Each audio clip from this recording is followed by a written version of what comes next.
தனி திறமை இருக்கிற ஒரு ஸ்டாரா இருந்தா நிச்சயம் பெரிய படங்கள்ல வாய்ப்புகள் கிடைக்கிறது சாதாரண விஷயமாயிடும். அந்த மாதிரி தான் ஒரு ஹாலிவுட் ஸ்டாருக்கு அவெஞ்சர்ஸ் பட வரிசையில நடிக்க வாய்ப்பு கிடைச்சிருக்கு. ஹாலிவுட் நட்சத்திரமான ஆண்டி சர்கிஸ் நடிப்பு பதிவிறக்க முறையில நடிக்கிறதுக்கு பேர் போனவர். ஏற்கனவே the lord of the rings பட வரிசையில கொல்லம் அப்படின்ற கேரக்டர்ல the hobbit and unexpected journey, King Kong, the adventures of Tintin படத்துல captain Haddock, dawn of the planet of the apes உள்ளிட்ட படங்கள்ல நடிச்சு தன்னோட திறமையை நிரூபிச்சவர் ஆண்டி சர்கிஸ். இவரோட திறமைக்கு பரிசா இப்ப உருவாகிற ஸ்டார் வார்ஸ் படத்தோட 7ஆம் பாகத்துல நடிக்க வாய்ப்பு கிடைச்சது. அதையும் மிஞ்சுற வகையில அடுத்ததா உருவாக இருக்கிற அவெஞ்சர்ஸ் ஏஜ் ஆஃப் அல்ட்ரான் படத்துல நடிக்கிற வாய்ப்பு இவருக்கு கிடைச்சிருக்கு.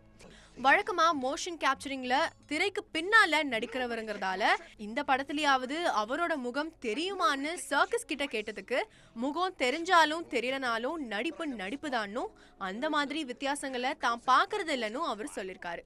கரெக்ட் தானே?